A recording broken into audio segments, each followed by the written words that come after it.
4. Se deixa ela aberta aí, nós vamos acompanhar após essa leitura, nós vamos dar início a esses versículos aqui, explorar alguns pontos importantes para aprendizado para a igreja. Com certeza será uma bênção. Primeira coisa aqui no capítulo 4, quando você percebe que portanto, quando ele diz portanto, é que no capítulo 3, no final do capítulo 3, a gente tem que sempre ver o contexto. A igreja estava sendo bombardeada pelos falsos mestres judaizantes e também um grupo chamado de libertinos. Então, essa igreja aos Filipenses, ela estava sendo bombardeada por esses dois grupos. Judaizantes queriam judaizar a igreja, queriam colocar os elementos do judaísmo dentro da igreja, e os libertinos queriam fazer com que a igreja vivesse de uma forma, de uma liberdade carnal. Tanto que Paulo adverte eles, dizendo que o Deus dos libertinos era o próprio ventre deles, ou seja, eles viviam segundo os seus prazeres carnais e voltado para o seu estômago, voltado para os alimentos, voltado para as suas naturezas carnais. E depois dessa advertência que o apóstolo Paulo dá para a igreja, tomar cuidado com esses dois grupos que estavam bombardeando a igreja, ele diz aqui: portanto, meus amados e queridos irmãos, minha alegria e coroa. Primeiro podemos observar aqui nesse capítulo 4, quando ele diz sobre chamar a igreja de amados, de queridos, isso demonstra primeiramente o amor do apóstolo Paulo para os filipenses. O apóstolo Paulo ele tinha um amor muito grande por essa igreja, tanto que ele diz: olha, meus amados irmãos, muito queridos irmãos, minha alegria. Então você perceba que a alegria do apóstolo Paulo aqui no versículo 1, qual era a alegria dele? Era saber que a igreja estava firme no Senhor. Se você olhar aqui no versículo no final, ele diz assim: estais firmes no Senhor, amados. Então, a alegria do apóstolo Paulo pela igreja dos Filipenses é pelo fato de saber que ela estava no Senhor, que ela estava na presença de Jesus Cristo. Então, isso era algo muito feliz para ele. Por quê? Porque se foi ele que evangelizou, juntamente com uma comitiva de cooperadores, e aquelas pessoas estavam firmes com Jesus, isso era motivo de alegria para ele. Entendeu, meus irmãos? É como se você alcançasse uma pessoa, você evangelizasse ela, aquela pessoa ficasse firme na presença de Deus, e você observar ela: olha, poxa, que legal, essa pessoa está firme com Jesus até hoje. Então é um motivo de alegria, e é assim para ele também. Ele diz: vocês são amados, vocês são queridos, e diz mais: minha alegria e coroa. Além dele ficar feliz pelo fato da igreja estar na presença de Cristo, ele diz aqui que vocês também são minha coroa. Isso aqui aponta para algo escatológico, ou seja, é como se o apóstolo Paulo, naquele grande dia, fosse apresentar a igreja para Jesus. Olha, está aqui essa igreja que o Senhor me usou como canal de bênção, vamos dizer. Estou aqui parafraseando, tá, irmãos? Aqui está a igreja, aqui estão as pessoas que, por intermédio do Espírito Santo, pôde alcançar ela. Ou seja, aquela igreja ali era uma coroa para o apóstolo Paulo. Não era uma coroa de folha de louro, não. A coroa seria uma recompensa no mundo vindouro, na eternidade, onde nós prestaremos contas ao Senhor. E ali, além de ser alegria para o apóstolo Paulo, era também a sua coroa, porque ele sabia muito bem que ele seria retribuído pelo que ele fez, fazendo por amor ao Evangelho. Então ele teria sua retribuição também.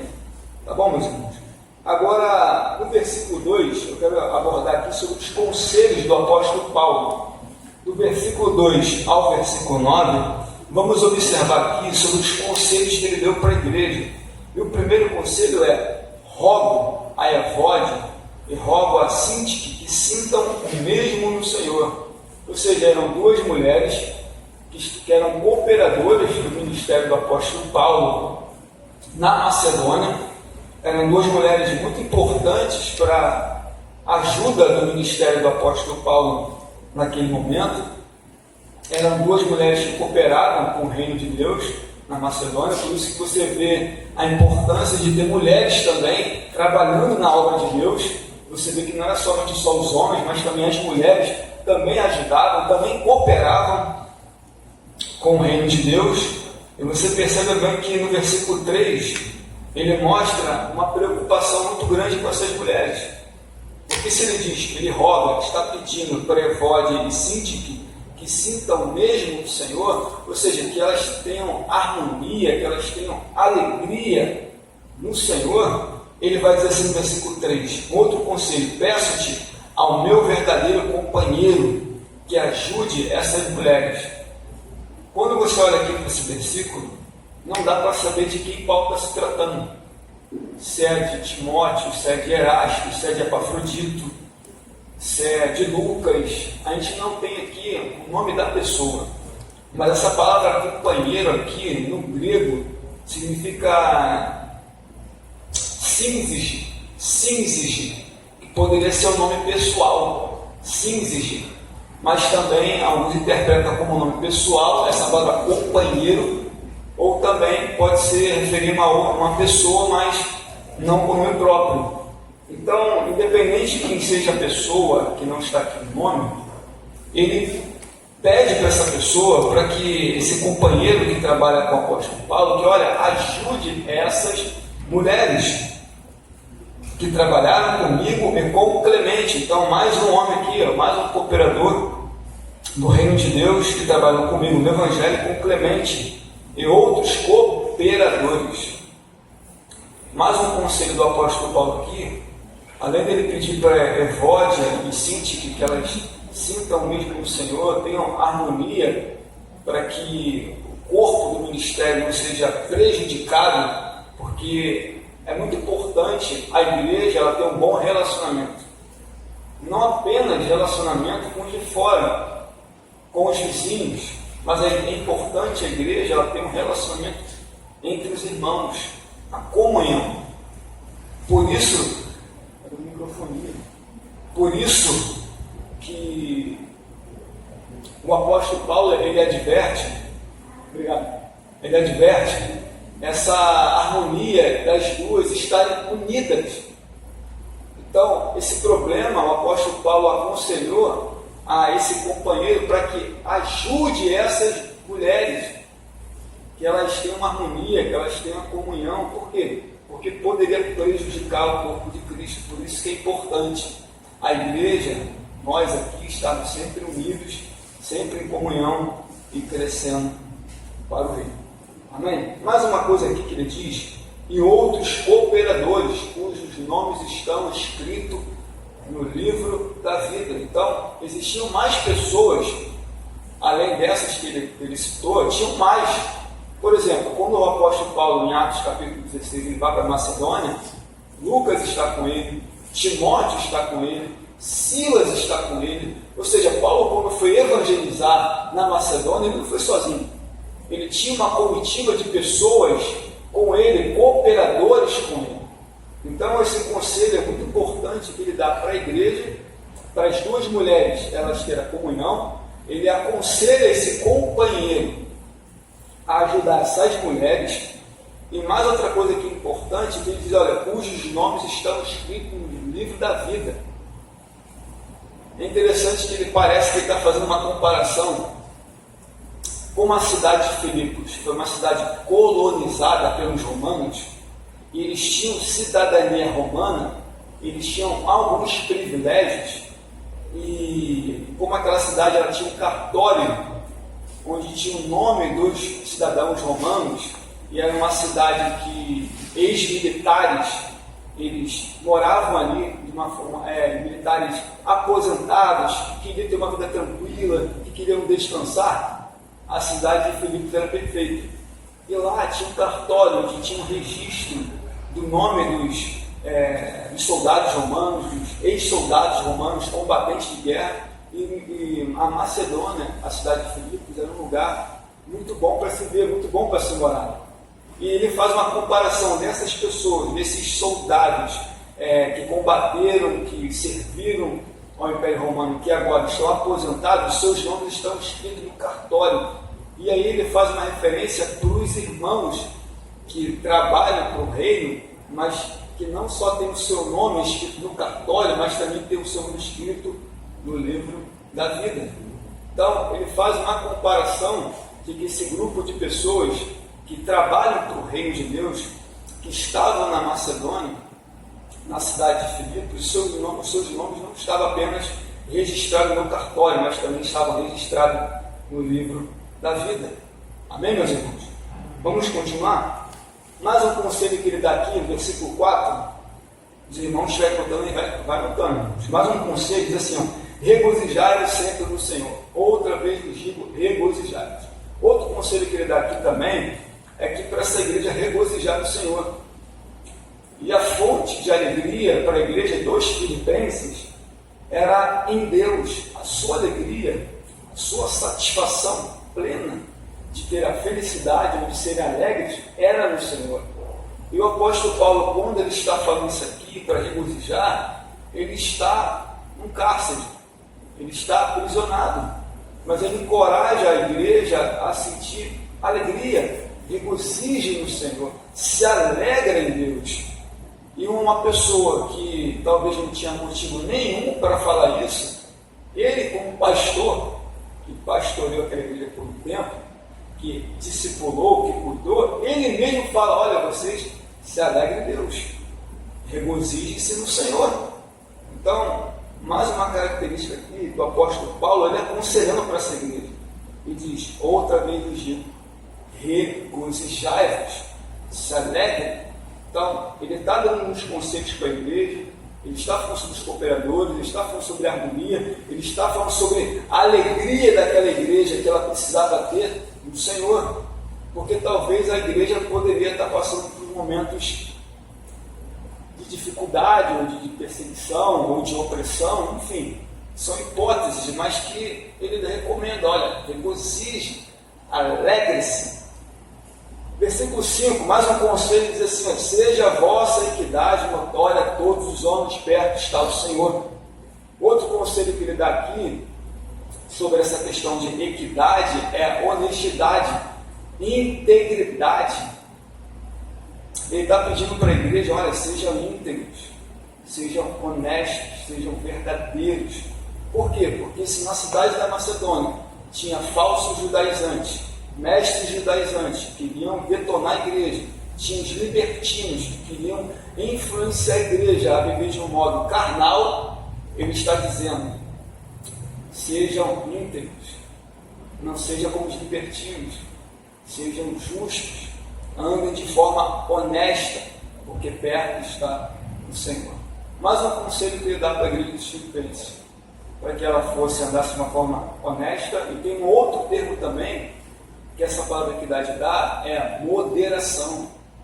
Ou seja, vocês que estão na cidade de Filipos ali, com uma igreja, vocês andam de forma moderada, equilibrada, sensata, não não descontrolado, não perturbador ou perturbadora, mas sim sejam equilibrados. Então Paulo está dando um conselho para a igreja, para aquelas pessoas que era uma referência para a cidade como igreja, para que elas andassem de forma equilibrada, sensata, honesta, íntegra. Amém, meus irmãos? Amém. Estão conseguindo acompanhar o raciocínio? Eu fico preocupado quando todo mundo fica em silêncio.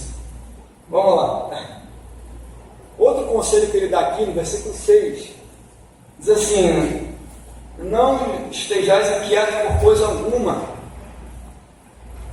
Outro ponto aqui, outro conselho que ele dá para a igreja, olha, não andeis inquietos por coisa alguma. Se alguma coisa estava inquietando os filipenses, estavam tirando meio que a paz deles, andando meio inquietos, preocupados, ele dá um conselho, olha, não andeis inquietos por coisa alguma. Ou seja, nada pode fazer com que vocês ficassem inquietos, que esteja perturbando vocês, ou que vocês não estejam tranquilos. Aí Paulo vai dar mais uns conselhos para ele. Olha, se vocês, ele recomenda não andar inquieto por coisa alguma, o que ele fala aqui? A resposta: antes as vossas petições sejam conhecidas diante de Deus. Ou seja, se eles andavam quietos, andavam impacientes, o apóstolo Paulo dá um conselho: se você estava inquieto, impaciente, as vossas petições. Mais um conselho que ele dá: antes as vossas petições sejam conhecidas diante de Deus. Aquilo que estava inquietando eles, Paulo dá um conselho: olha, coloca isso diante de Deus. Coloca as suas inquietações diante de Deus. Não pode andar inquieto. Entendeu, meus irmãos? Então ele pede para que a igreja ela não andasse quieta, mas sim ela colocasse diante de Deus as suas petições. Estamos aqui no versículo 6. Diz mais: sejam tudo conhecidas diante de Deus. Ele não apenas pede para que as suas petições sejam em tudo conhecidas, mas também que elas sejam diante de Deus. Ou seja, aquilo que eu necessito, aquilo que me inquieta, eu preciso colocar diante de Deus. Colocar diante de Deus. Mais um conselho que ele dá: pelas orações e súplicas. Não só aquilo que inquieta, que tem que ser colocado diante de Deus, mas também tem que orar e suplicar. Orações, súplica. Outra coisa, ações de graça. Além de Paulo pedir para que eles não andem inquietos por coisa alguma, mas as suas petições, ela tem que ser conhecida diante de Deus com orações, com oração, petição e súplica, enfim. Ele ainda fala assim: ações de graça, ou seja, gratidão. Andar de uma forma de gratidão. Obrigado pelo dia, obrigado pelo trabalho, obrigado por me vestir, obrigado pela presença de Deus. Enfim, andar de uma forma de ação de graça, de gratidão, ter gratidão a Deus, ter gratidão a Deus pela salvação. Então, se tudo aquilo que estava prejudicando eles na sua inquietação, Paulo dá um conselho: deixa conhecido diante de Deus, ore, suplique, faça ações de graça. Como está aqui falando ação de graça, não é para você fazer uma festa, bolo, refrigerante, guaraná, vamos fazer uma ação de graça. Não é isso não, irmãos. Embora a gente faça até uma ação de graça por uma vitória, por uma bênção, que é muito importante, porém, aqui se está retratando do dia a dia, da gratidão do dia a dia, e que muitas das vezes a gente acaba não tendo. Então Paulo diz: olha, tem ação de graça. Amém? Versículo 7: e a paz de Deus, que excede todo entendimento, guardará os vossos corações e os vossos sentimentos em Cristo Jesus. Essa paz de Deus, ela que excede, que ela supera, que ela ultrapassa todo entendimento. Ou seja, por mais que a igreja poder andar preocupada, inquieta, ociosa, mas ele diz: mas a paz que excede, que ultrapassa todo entendimento, ela vai preencher vocês, vai guardar o coração de vocês em Cristo Jesus. A gente sabe que aquela passagem de Mateus capítulo 6 diz o quê? Busque o reino de Deus e a sua justiça, e todas essas coisas, não é as demais, todas essas coisas vos serão acrescentadas. Então ele pede para a igreja orar, suplicar, não andar inquieto, ter ações de graça, e a paz de Deus, que excede todo entendimento, vai guardar no coração os sentimentos em Cristo Jesus. Estou aqui correndo, tá, irmãos? Porque a hora está voando. Versículo 8: quanto aos demais irmãos, tudo que é verdadeiro, e aqui tem uma lista: tudo que é verdadeiro, tudo que é justo, tudo que é puro, tudo que é amável, tudo que é de boa fama, se há alguma virtude, se há algum louvor, nisso pensar. Outro conselho que ele dá para a igreja sobre os sentimentos que eles teriam que ter, pensamentos, atitudes, ações como cristão: amável, justo, honesto, boa fama, e se alguma virtude há, se algum louvor, nisso pensai. É claro que se a gente colocar esses elementos aqui, talvez a gente não consiga praticar todos eles em todo momento, todos os dias. Porque se ele diz que tudo que é verdadeiro, tudo que é honesto, tudo que é justo, tudo que é puro, se alguma coisa há, se alguma coisa de boa fama, nisso pensai. Mas será que a gente pensa nisso tudo aqui? Será que não vem um pensamento ruim na cabeça? Será que a gente só pensa coisa boa 24 horas por dia? Será que a gente não comete uma atitude que não é agradável aos olhos de Deus? Claro! Mas ele está recomendando à igreja, olha, aquilo que for amável, aquilo que for justo, isso você tem que praticar. Amém, meus irmãos? Amém. Aquilo que é de boa fama, aquilo que redunda em louvor para Deus, isso vocês têm que fazer. Amém? Alguma dúvida, irmãos? Pastor, pode falar. Paulo tinha muita certeza das coisas que ele passava na igreja.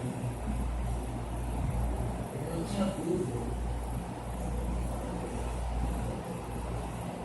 Ele tinha convicção. Exatamente. Era se lançar verdadeiramente ao Espírito Santo. É isso aí. Maravilha. Quer falar uma coisa, irmão? Aqui a gente vai fechar sobre os conselhos do apóstolo Paulo. Então, lembrando, o apóstolo Paulo, ele adverte duas mulheres para que tenham harmonia. Ele fala sobre os cooperadores, ele fala que eles têm que andar de forma íntegra, ele fala que temos que orar, suplicar, ele fala que nós devemos pensar de uma forma justa, honesta, sincera, enfim, esses são os conselhos do apóstolo Paulo. E no versículo 9, algo interessante que ele fala aqui. Olha o versículo 9 dele, leia por favor o versículo 9. E também aprendeste que recebeis, ouviste e viste em mim, isso praticai, e Deus faz será com. Isso aqui é uma promessa. Repare bem, ó, porque também aprendeste. 4 coisas observamos aqui. Aprendeste, recebeste, ouviste e viste. Em mim, isso fazei. Quando o apóstolo Paulo, em Atos capítulo 16, ele vai fazer o evangelismo com a sua comitiva, o que ele ensinou, a sua forma, o seu estilo de vida, como ele andava, o seu comportamento, tudo isso influenciou a igreja de Filipos. E como ele estava preso em Roma, e Epafrodito, que era um dos cooperadores da obra, que foi até o apóstolo Paulo, que está escrevendo essa carta, está direcionando essa carta para essa igreja, ele diz, olha, o que vocês aprenderam, o que vocês receberam, o que vocês vistem em mim, isso vocês devem praticar. Agora, o apóstolo Paulo, como servo de Cristo, imagine só, ele é como uma referência ali de ações, de palavras, de atitudes. Ele está seguro e fala, olha, está vendo o modelo que eu sou, o estilo de vida que eu tenho com Cristo? Isso que vocês têm que fazer. Então, mais um conselho que ele dá. Aquilo que você aprendeu, aquilo que você ouviu, aquilo que eu ensinei a vocês, isso vocês têm que praticar. Mas não somente ele estava ali, também tinha os cooperadores também, que serviram também como modelo para a igreja de Filipos. Abra aí, no capítulo 3, versículo 17 dessa carta.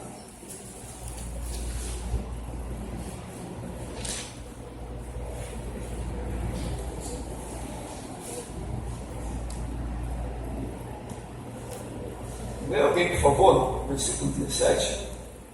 Irmãos, sede imitadores de Deus e observai visando segundo o modelo que tens em nós.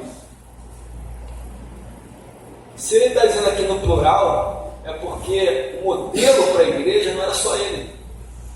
Tinha Lucas, tinha Timóteo, Silas, Erasto, enfim, tinha outras pessoas que eram modelo para a igreja, para o estilo de vida delas.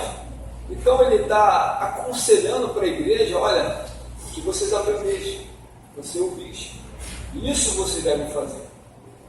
E lembrando que ele não estava sozinho, como eu mostrei aqui, tinha uma comitiva com ele, e aquela comitiva que estava com ele também era exemplo para aquela igreja. Mais um conceito que ele dá. Aí há uma promessa aqui, nesse versículo 9, há uma promessa dizendo assim: fazer isso, e o Deus de paz será convosco. Se eles fizessem tudo aquilo que Paulo estava aconselhando, o Deus de paz vai ser com vocês. Mas um conselho que ele dá, se você praticar a palavra, se você andar conforme os conselhos que eu estou dando, o Deus de paz, Deus é o Deus de paz, esse Deus vai ser com vocês. É uma promessa. Ele está dando um conselho. Se vocês procurarem obedecer a palavra, o Deus de paz vai ser com você, ou vai ser com vocês. Isso era o conselho. Amém, meus irmãos? Aqui a gente fecha aqui a parte dos conselhos do apóstolo Paulo à igreja aos Filipenses. Alguém quer falar alguma coisa, irmãos? Ficou alguma dúvida?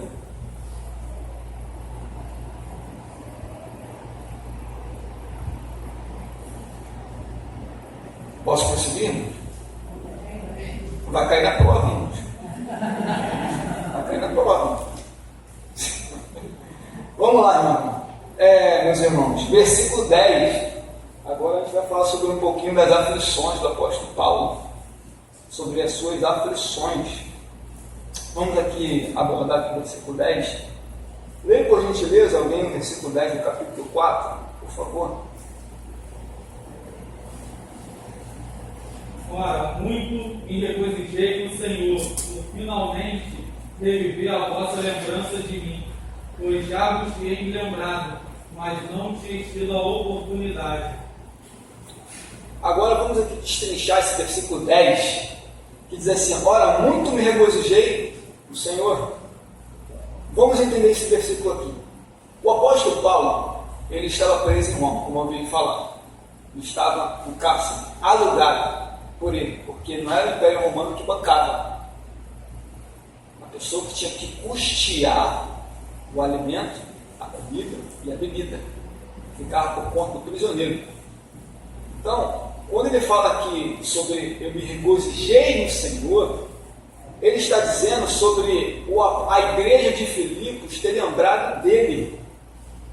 Porque se ele estava preso e ele tinha uma profissão de fabricar tendas, e como ele não podia fazer isso, trabalhar, como ele seria sustentado?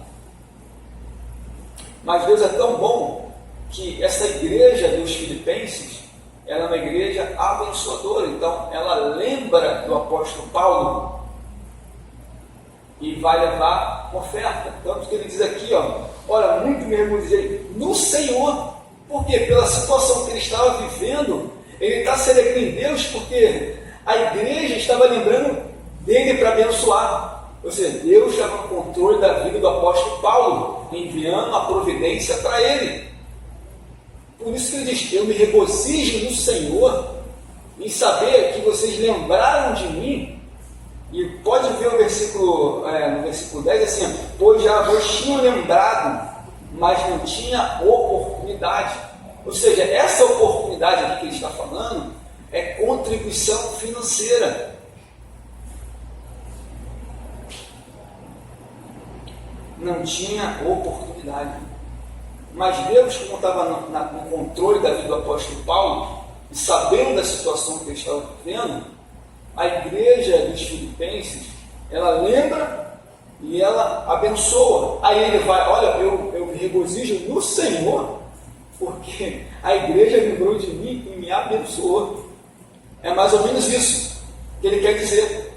Então você perceba bem que o apóstolo Paulo, nessa aflição, ele se alegra no Senhor porque Deus estava cuidando da vida dele. Era isso, irmãos, que Deus estava cuidando da vida dele. E mais, diz assim, um outro ponto importante é que o apóstolo Paulo, ele não aceitava ofertas, no sentido assim de despojar a igreja. Olha, eu quero o salário da igreja. Errei a palavra aqui. Ele aceitou a oferta dos Filipenses, mas com relação a salário, com a igreja de Corinto, ele recusou. Mas aqui diz que ele se alegra no Senhor pela providência que Deus estava abençoando. Mas lá na igreja de Corinto, ele não é pesado, porque para que ninguém tire essa glória dele nas igrejas de Acaia. Ou seja, se por um lado ele não aceita salário da igreja de Corinto, por outro lado ele aceita a oferta dos Filipenses. Mas aí tem uma explicação. Por que ele não aceita o salário da igreja de Corinto? Por quê? Porque ele não queria ser pesado, ele queria ser exemplo. Entendeu, meus irmãos? Ele queria ser exemplo para aquela igreja. Por isso que ele não quis salário nenhum da igreja de Corinto, para não ser pesado. Ou seja, eu sou um ministro, eu estou aqui pregando, eu tenho meu trabalho, eu tenho um sustento das minhas mãos, eu não quero salário nenhum de vocês. Mas, quando se trata aqui da igreja dos Filipenses, ele é abençoado. Ou seja, a igreja, ela tem que abençoar os ministros, sim. Ela tem que assalariar, sim. É bíblico. Mas, nesse caso da igreja de Corinto, ele não quis ser pesado, mas era um direito que ele tinha de receber salário, mas ele não quis. Mas a oferta aqui, ele não recusou, ele aceitou. Então você vê como que o apóstolo Paulo, ele tinha esse cuidado, até mesmo para não ser acusado por pregar por dinheiro. Por que ele não aceitou o salário da igreja? Para não ser acusado, olha, está pregando por dinheiro. Ele só está aqui por dinheiro. Ele só faz a obra aqui por causa do dinheiro. Não é bem isso. Mas vamos lá, no capítulo 9 da primeira carta do apóstolo Paulo aos Coríntios. Vamos analisar esse texto aqui rapidamente.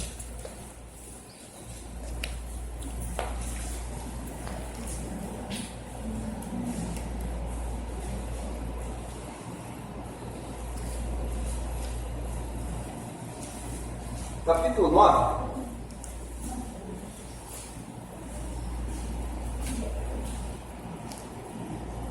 A partir do versículo 3.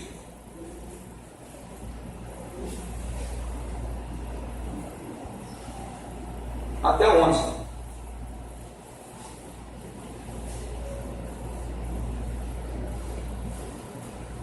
Versículo 3 até o versículo 11. Quem achou, por favor, ler? Esta é a minha defesa para com os que me condenam. Não temos nós direitos de comer e de beber? Não temos nós direito de levar conosco uma mulher irmã, como também os demais apóstolos e os irmãos do Senhor e Cefas? Ou só eu e Barnabé não temos direito de deixar de trabalhar? Quem jamais milita à sua própria custa? Quem planta a vinha e não come do seu fruto?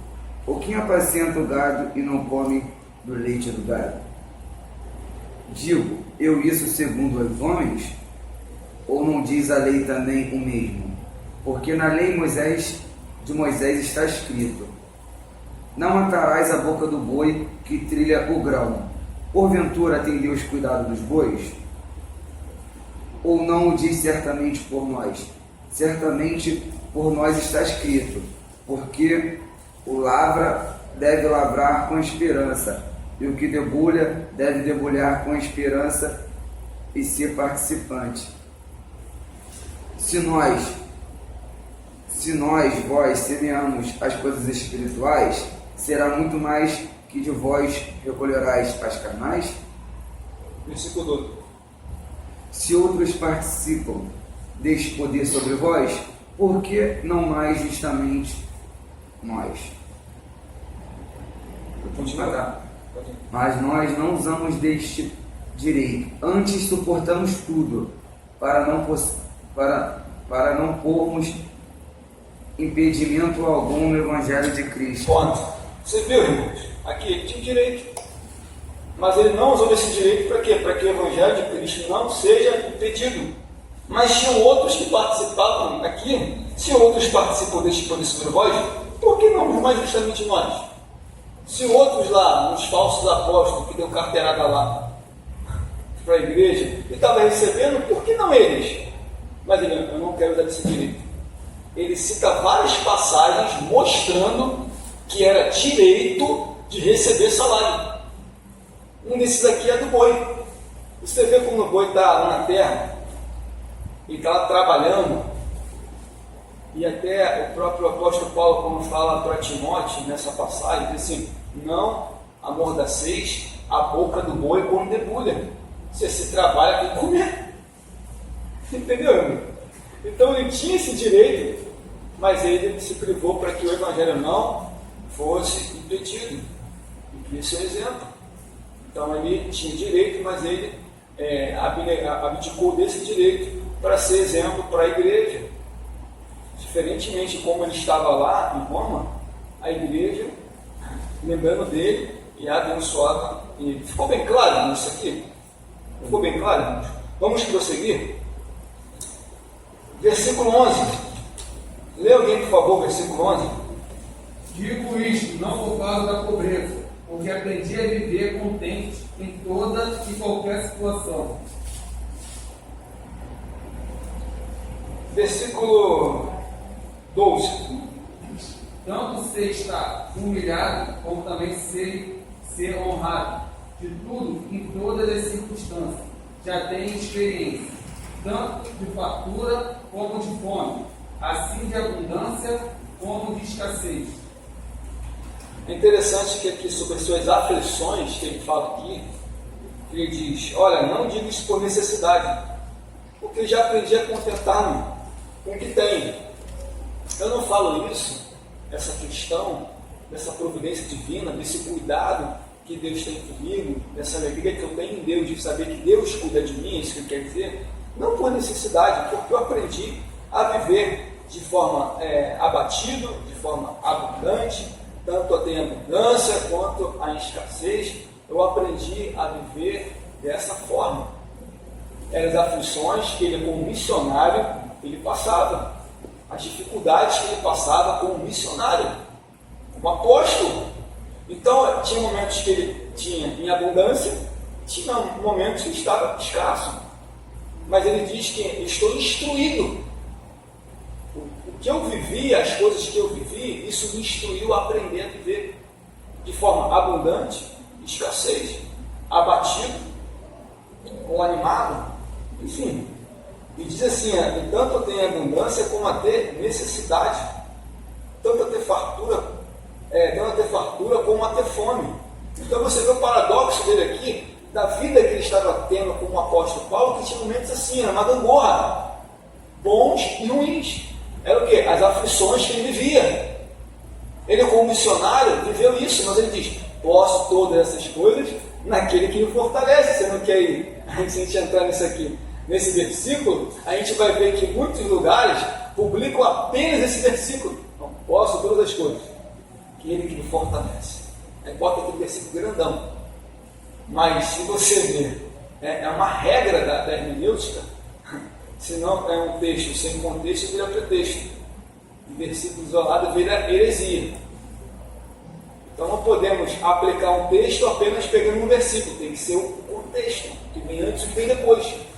Então quando as pessoas botam, posso todas as coisas, aquele que me fortalece, mas o versículo antes, o que ele está dizendo com isso? Por que ele conseguia essas coisas? Por que Deus fortalecia ele? Porque ele passava tudo isso aqui. E as pessoas só pegam um versículo, não, eu posso todas as coisas, eu posso tudo, eu posso ter tudo, porque ele me fortalece. Mas olha o versículo antes, o que diz aqui? Então eles tiram essa parte e deixam só essa. Entendeu? Para dar aquela ênfase, para dar aquela coisa de que, olha, Cristo, eu posso tudo com Jesus e ele vai estar sempre me fortalecendo. E não é bem por aí. Pode falar, pastor. E Paulo ele fala nesse versículo que somente Jesus era suficiente para a vida dele. Independente da circunstância que ele estivesse passando, Jesus era suficiente. Querem falar alguma coisa, irmãos? Querem contribuir? Estamos encaminhando para o final. Mas alguém quer falar alguma coisa?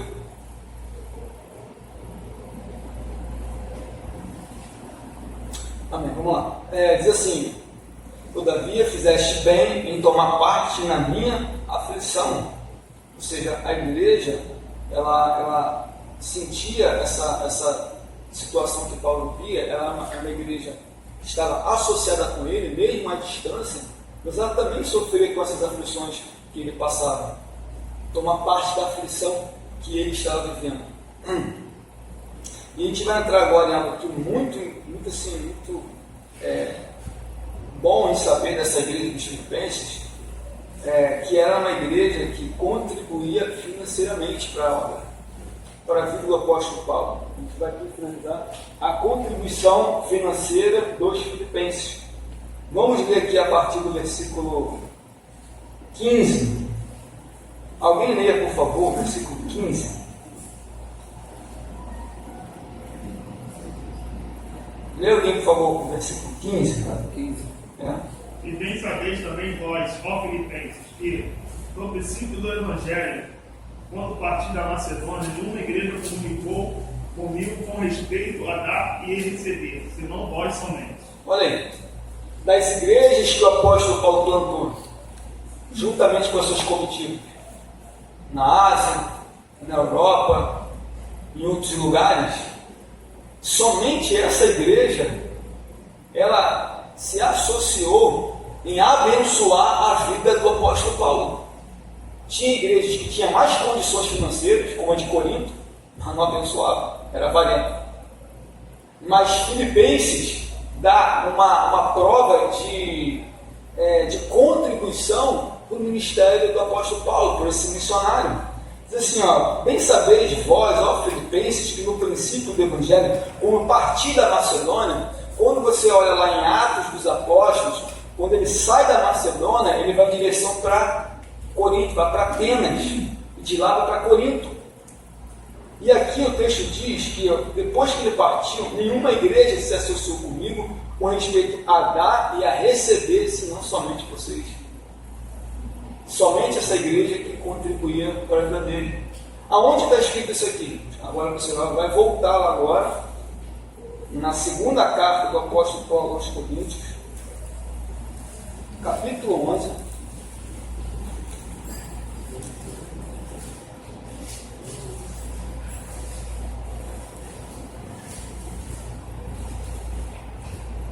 Capítulo 11. Então você percebe bem que a primeira contribuição financeira que eles dão para o apóstolo Paulo, quando ele está em uma viagem missionária, ele sai da Macedônia, vai para Atenas, de lá ele vai para Corinto, e lá em Corinto ele recebe uma oferta missionária da igreja. Leia por gentileza o versículo 8 e o versículo 9. Alguém, por favor, rapidamente. Outras igrejas despojei eu para servir, recebendo delas salário. E quando estava presente convosco e tinha necessidade, a ninguém fui pesado, porque os irmãos que vieram da Macedônia supriram a minha necessidade. E em tudo me guardei, dei-vos sem ser pesado e ainda me guardarei. Olha isso aqui que interessante. Olha o versículo 8. Por acaso eu despojei a outras igrejas recebendo salário para servir vocês? Por acaso as outras igrejas que eu já implantei, eu recebi dessa, eu despojei, eu tirei dinheiro delas, recebi um salário para servir a vocês? É isso que ele está dizendo. Eu despojei das outras igrejas, recebi um salário delas para servir. Ou seja, eu estou trabalhando para a igreja de Corinto, mas quem está me assalariando são as outras igrejas. É isso que ele quer dizer. Mas ele diz aqui, ó, enquanto estava presente convosco, ele tinha necessidade. Quando você vê Atos capítulo 18, diz que ele estava trabalhando como fabricador de tendas, ele ficou 1 ano e meio lá. Isso não quer dizer que como ele trabalhava, que ele passou privação, passou dificuldade. E você percebe que essa igreja dos Filipenses, essa igreja que contribui de forma missionária, que quando ele estava tendo perrengue lá, situação que estava passando difícil lá, a igreja da Macedônia abençoou. Diz aqui, ó, ele não quis dizer, ele falou que não queria ser pesado, como já expliquei, ele não queria ser pesado para a igreja, ele não queria receber salário, é um direito, mas ele não quis, para não ser pesado, para que o evangelho não fosse impedido de ser pregado. Mas ele dá aqui uma resposta, porque os irmãos que vieram da Macedônia supriram a minha necessidade. Ele estava passando uma dificuldade em Corinto, mas a igreja que estava lá da Macedônia foi lá e contribuiu com uma oferta. Para o que diz aqui? Supriu a minha necessidade. Em tudo me guardei de ser pesado a vós e ainda me guardarei. Ele estava passando por dificuldade, né? Eu não vou receber dinheiro dessas pessoas. Aí Deus, como está no controle da vida dele, aí Deus, irmão lá da Macedônia, vai lá abençoar a vida dele, para ele continuar com o ministério, ele sendo sustentado pelo ministério financeiramente. Então você perceba bem que é uma contribuição missionária. Agora vamos retornar novamente para o capítulo 4. Outra atitude que eles tomaram também está no versículo 16. Que diz assim: porque também uma e outra vez me mandaste o necessário a Tessalônica. Tessalônica, se não me engano, acho que é quase 100, não me lembro, mais ou menos 100 quilômetros de distância, não me recordo bem, mas não era muito longe. Diz aqui que outra vez me mandaste o necessário para Tessalônica. Abençoou lá em Corinto. Agora está abençoando ele aonde? Em Tessalônica. Uma ou outra vez. Mais uma vez, essa igreja é uma igreja que cooperava com o ministério do apóstolo Paulo financeiramente. Paulo estava lá em Tessalônica. Eles foram lá, manda essa foto aqui. Abençoa a vida dele. Amém, meus irmãos? Outra coisa importante também, vale destacar, que o apóstolo Paulo, ele trabalhava com 3 situações dentro da igreja. A primeira, liderança, que você vê que lá tinha bispos e diáconos. A segunda, cooperadores, como observamos aqui no capítulo 4. E a terceira, assistência social. Essa igreja também, ela contribuía para ajudar outros irmãos. Vamos voltar mais uma vez na segunda carta do apóstolo Paulo aos Coríntios.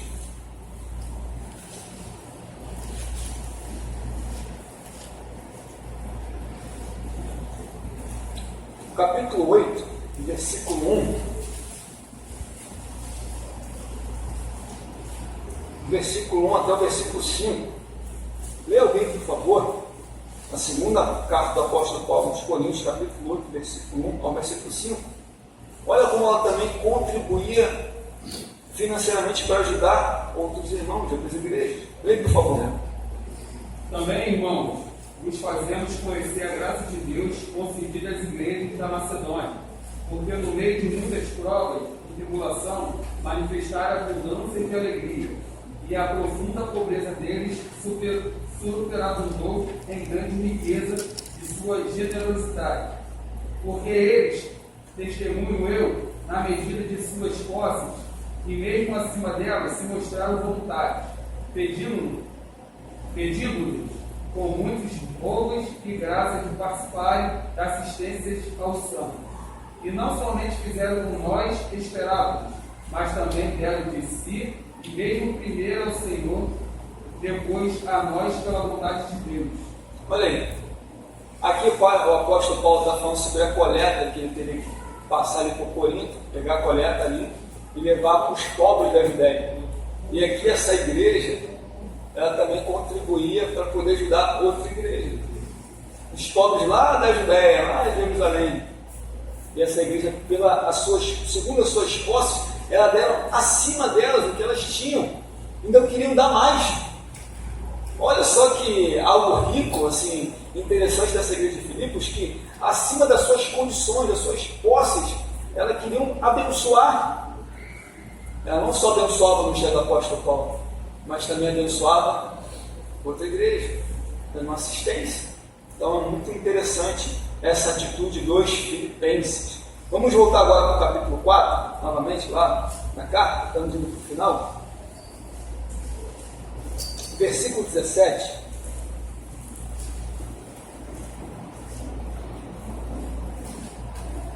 Versículo 17 diz assim: não que eu procure dádivas, mas procuro o fruto que aumente a vossa conta, o vosso crédito. Ele, olha, não que eu procure presente sobre a vida de vocês, mas eu procuro fruto na vida de vocês. Eu procuro as atitudes que vocês têm de frutificar, para que o vosso crédito aumente na vossa conta. Ou seja, é como se a cada vez que eles fizessem isso, o seu crédito com Deus ia aumentando. É mais ou menos isso. Então o apóstolo Paulo diz: olha, eu não estou procurando dádivas, não estou procurando nada de vocês não. mas eu procuro fruto na vida de vocês, para que o vosso crédito venha aumentando. Tá bom? Versículo 18. Agora essa é uma oferta que ele vai dar agora, que ele vai receber. Ele está escrevendo para mostrar para a igreja que ele recebeu.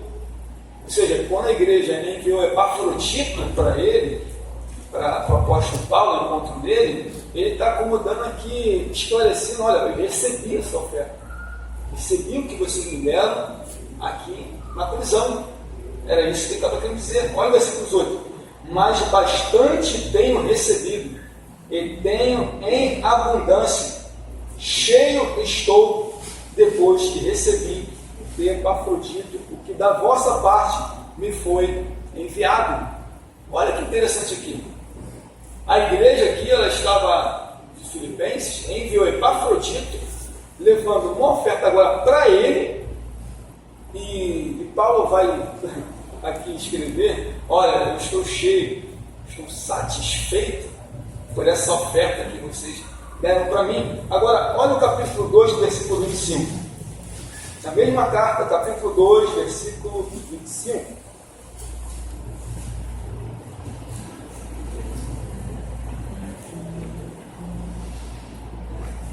Leia, por favor, capítulo 2, versículo 25. Julguei, contudo, necessário mandar-vos Epafrodito, meu irmão e cooperador, e companheiro nos combates, e nosso enviado para prover as minhas necessidades. Olha aí, o vosso enviado para prover as minhas necessidades. Aí no capítulo 4 ele vai lá e escreve: olha, recebi, estou satisfeito por essa oferta. Porque essa oferta ia ajudar o apóstolo Paulo a manter, a manter a questão do cárcere que era alugado, a ele pagar, a ele comprar coisas para ele. Entendeu, irmão? Então essa igreja, depois que ela soube do estado do apóstolo Paulo e enviou Epafrodito, ela sempre procurou se associar na vida do apóstolo Paulo, abençoando o seu ministério e suprindo as suas necessidades. E diz mais: olha, o que da vossa parte me foi enviado como cheiro de suavidade, sacrifício agradável a Deus. Aí ele está dizendo aqui, um ponto aqui do Antigo Testamento: sacrifício. Essa oferta que eu recebi foi como um sacrifício agradável, que cheira as narinas de Deus. Vamos ver agora Êxodo, capítulo 29. São dois textos que ele podemos estar falando, se referindo ou a Êxodo 29 ou a Levítico capítulo 7. No capítulo 29 fala sobre a consagração dos sacerdotes, o que eles teriam que fazer, os sacrifícios que eles teriam que fazer, essa consagração de tomar um carneiro para sacrificar, bolo de pão de azeite, cesta de pães asmos, enfim, tudo de uma forma de consagração, de oferta para Deus. Olha o interessante aqui no versículo 25, do capítulo 29, que diz aí. Alguém lê, por favor. Depois tomarás as suas mãos e queimarás uma taça do holocausto. O cheiro suave perante o Senhor é oferta queimada ao Senhor. Olha aí, é a mesma comparação que ele faz da oferta que ele recebe financeira da igreja, como o Antigo Testamento da oferta de cheiro agradável perante as narinas de Deus. É como se aquele dia ali fosse uma oferta. E aquela oferta que ele recebeu, que na verdade era uma oferta, era como se fosse um sacrifício da igreja, dos filipenses. Ele recebeu aquilo ali como algo aprazível, algo agradável diante de Deus. Amém, meus irmãos? Vamos lá, versículo 19, já indo para o final. O meu Deus, segundo as suas riquezas, suprirá todas as vossas necessidades em glória por Jesus Cristo. Ele fala assim, ó, meu Deus, segundo as suas riquezas, suprirá todas as necessidades de vocês. Olha que interessante isso, né? Essa igreja é uma igreja abençoadora, é uma igreja que ajudava o apóstolo Paulo, e pode dizer, ó, meu Deus vai ajudar vocês segundo as suas necessidades. Agora o versículo 20. Ora, ao nosso Deus, primeiro ele diz, meu Deus, segundo a riqueza, no versículo 20, ao nosso Deus seja dada glória para todo por sempre. Saudai os irmãos em Cristo Jesus, os irmãos que estão comigo os saudam, todos os santos os saudam, principalmente os da casa de César. Aqui está dando uma referência sobre aqueles soldados. Você lembra aqueles soldados que eu falei? Aquela guarda militar do Império Romano, que cuidava ali da segurança do palácio do imperador, e que ficavam também ali para guardar presos políticos, como o apóstolo Paulo. Ele diz que, olha, principalmente da casa de César, talvez esteja se referindo a esses soldados que trabalhavam com o Império Romano, que também guardavam a casa de César. Ou seja, os santos aqui também, essas pessoas, também vos saudam, principalmente da casa de César. E a graça do nosso Senhor Jesus Cristo esteja com todos nós. Amém.